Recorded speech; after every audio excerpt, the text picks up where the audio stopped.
Bom dia. Antes de tudo, eu gostaria de dizer que é uma honra estar nessa mesa, a convite da BCF, agradecendo ao senador Paulo Paim pela oportunidade de falar para o Brasil inteiro sobre um tema que ainda é difícil, né? Eu percebo assim, e isso é algo que às vezes causa estranheza a mim, a doutora Ana. A gente fala em alienação parental e algumas pessoas fazem uma cara estranha, né? Do tipo, mas por que falar sobre isso? Isso é tão grave assim?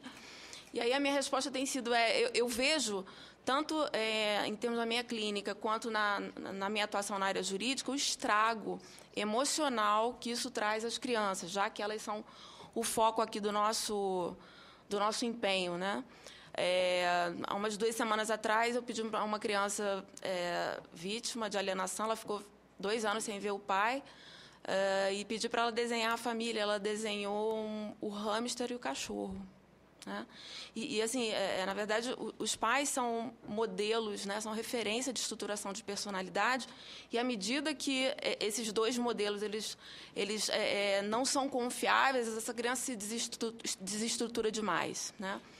Então, é importante, sim, é fundamental a gente falar sobre isso, informar as pessoas, e o que eu gostaria de falar agora, nesse momento, é algo que o doutor ele já falou, e a doutora Ana também, é a questão da capacitação dos profissionais que atuam junto ao judiciário e os órgãos em torno, que, principalmente nesse trâmite que precisa ser estruturado de uma forma melhor, porque, na verdade, o que acontece? As crianças, ou elas vão bater na delegacia, ou elas vão aos conselhos tutelares, ou elas vão para algumas CRAs, CREAs, e vão depois, quer dizer, por final, vão bater no judiciário. E essas crianças ficam contaminadas pelas formas inadequadas com as quais esses profissionais acessam essas crianças. E o que eu acho mais estranho, assim, é que, na verdade, a gente tem na lei a indicação das perícias, né? Porque, na verdade, os juízes ficam também muito confusos com todas essas acusações que são feitas dentro desses processos litigiosos, e eles precisam de embasamento técnico-profissional adequado para que eles possam se posicionar.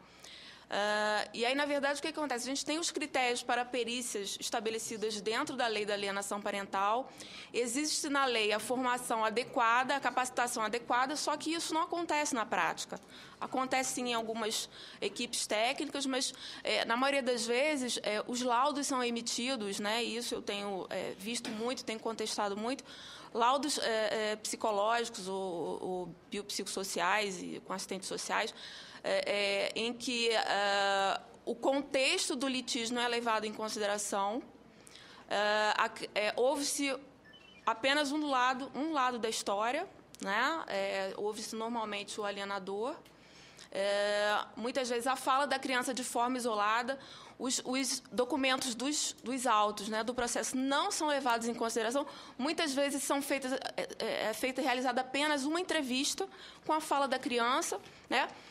Isso na alienação parental mais leve já é complicado. Em casos de acusações de abuso sexual que são muito utilizadas dentro desses processos litigiosos, né, a gente tem estatísticas internacionais que falam em termos de 50% de falsas acusações de abuso sexual dentro dos processos de litígio. No Brasil, a gente não tem estatísticas oficiais, o que seria de extrema importância para que a gente pudesse se embasar. A gente tem estatísticas não oficiais, né, no Tribunal do Rio de Janeiro, de que a cada 10 acusações de abuso sexual dentro das varas de família, 8 são falsas. E aí o que acontece? Muitas vezes vão parar em órgãos onde a criança pequena, por exemplo, relata que o pai mexeu nela, né, e o diagnóstico é dado em cima dessa fala, ou é dado em cima da fala da mãe ou do pai que levou e que fez a acusação. Então, esses laudos são feitos de forma unilateral, ouvindo apenas a criança, sem contextualização, sem acesso aos documentos processuais.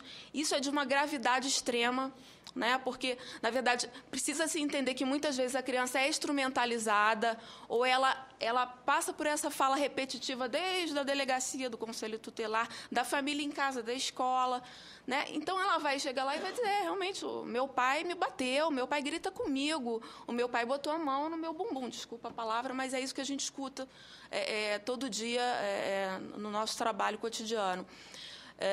E é importante que os profissionais entendam que essa fala, muitas vezes, ela é distorcida, que aquela fala não é o diagnóstico, que o diagnóstico ele tem que ser muito mais amplo, né? Isso está na lei, né? Existem critérios, né? O doutor Elísio trabalhou, eu dei sugestões à época, assim, a gente tem critérios para trabalhar com essas perícias, para poder embasar os juízes, para poder tomar uma decisão mais adequada, mas ou as pessoas têm medo, elas acham, né, que não precisam, elas não sabem o que fazer. Então, essa capacitação, principalmente nos profissionais que pegam essa família, né, e essa criança no início, né, se você tem profissionais adequados, bem capacitados, no início desse processo, a gente poupa muita vida emocional.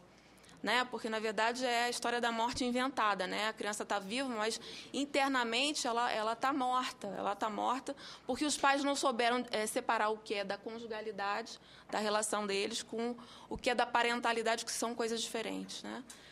Então, eu acho que é isso. Né? A ideia é a gente não revitimizar essa criança, passando por né? Porque se o profissional ele não é capacitado, aquele laudo vai ser contestado, vai se pedir outra perícia, aí ela passa por outra perícia. E aí a gente leva anos nesses processos e não chega a conclusão nenhuma. Tá? Então, a ideia é que a gente possa capacitar ao máximo e acho que é isso. Obrigada. Tudo bem, doutora Andréa.